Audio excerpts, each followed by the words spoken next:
গল্প তালুকদার বাড়ির আলো।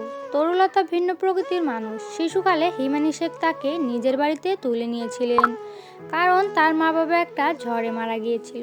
ছোটবেলায় তরুলতা ভীষণ অন্তর্মুখী ছিল। অনেক কথা না বলে শুধু মানুষের মুখ দেখে, হাঁটার ভঙ্গি দেখে, বলার আগে মানুষ কি বলবে সব যেন বুঝে নিত। গ্রামের অনেকে বলতো মেয়েটা একটু পাগলি, কেউ বলতো তার নাকি মাথায় সমস্যা, কিন্তু বাস্তবে তরুলতা ছিল এক অত্যন্ত সংবেদনশীল মানুষ। মানুষের ভেতরের দুঃখ ও লুকানো ভয় সে তীব্রভাবে অনুভব করত।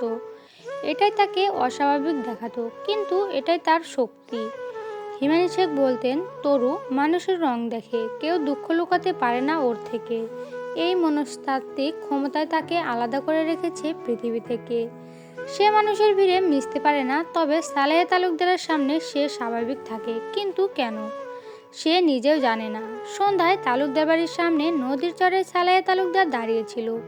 সূর্য ডুবে গেছে, আকাশ রঙিন লাল রেখা পড়েছে। হঠাৎ চোখ পড়ল তার থেকে কিছুটা দূরে, গায়ে নীল শাল জড়িয়ে ধীরে ধীরে নদীর ধারে হাঁটছে তরুলতা। সালেহ এগিয়ে গিয়ে বলল, একলা এসেছো? তরুলতা মাথা নেড়ে বলল, আমি একলা থাকতে পছন্দ করি। এখানকার বাতাসে কথা লুকানো থাকে। কি কথা? যারা চলে গেছে তাদের কথা, এবং যারা একা আছে তাদের নিঃশব্দ কষ্ট। সালেহ তালুকদারের বুক কেঁপে ওঠে, কারণ সে নিজেও ভীষণ একা। রাজনীতি তাকে বড় করেছে, কিন্তু ভেতরে এক গভীর শূন্যতা আছে। তরুলতা বলল, আপনি নিজেকে খুব শক্তিশালী দেখান, কিন্তু আপনার ভেতরে ভয় আছে। কিসের ভয়? হারানোর। আপনি যাদেরকে ভালোবাসেন তাদের হারানোর। এই কথা সরাসরি সালেহ তালুকদারের হৃদয়ে আঘাত করল। সে দীর্ঘশ্বাস ছেড়ে বলল, তোমার চোখে এত কিছু ধরা পড়ে কি করে? তরুলতা মৃদু হাসল, আমি মানুষের চোখে তাদের ছায়া দেখি। আপনাদের চোখে অন্ধকার আছে, কিন্তু আলো আছে। এ কথাগুলো এত সত্য ছিল যে সালেহ তালুকদার আর যুক্তি খুঁজতে পারল না। রাতে হাফিজ উদ্দিনের লোকজন সালেহ তালুকদারের পোস্টার ছিঁড়ে ফেলে। চায়ের দোকানে দাঁড়িয়ে অনেকে গুঞ্জন করে, সালেহ তালুকদার নামলে মারামারি লাগবেই। হাফিজ উদ্দিনও এত সহজে ছাড়বে না।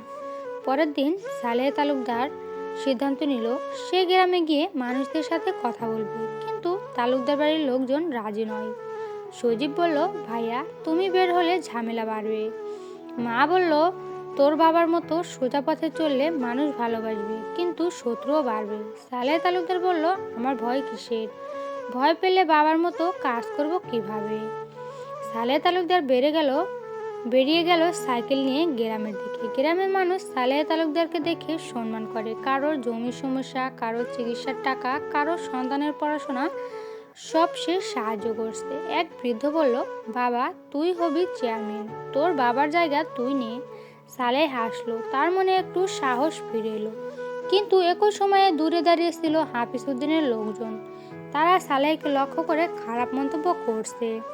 তাদের মধ্যে একজন বলল, চেয়ারম্যান হওয়ার খাল্লা বেড়ে গেছে দেখো। আর একজন বলল, ওই তালুকদারদের দিন শেষ, এখন হাফিজ উদ্দিনের বাংলাদেশ, এখন থেকে নতুন খেলা শুরু।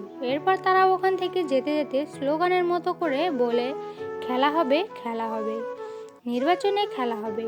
আমার ভাই, তোমার ভাই, সবার প্রিয় হাফিজ ভাই। হাফিজ ভাই জিতবে, তালুকদার হারবে, তালুকদার হারাবে, নির্বাচনে খেলা হবে। সালেহ তালুকদার এসব শুনেও শান্ত থাকে, কারণ সে জানে জবাব দিলে উত্তেজনা বাড়বে। আর হাফিজ উদ্দিনের লোকজনও চাইছে ঝামেলাই হোক। তরুলতার কথাগুলো তার মনে বাজে। আপনি যত শান্ত, মানুষ তত আপনাকে বিশ্বাস করবে। সেদিন রাতে তরুলতার মন অশান্ত। মা হিমানি শেখ তাকে বললেন, কি হয়েছে মা, তুই এত রাতে জেগে আছিস কেন?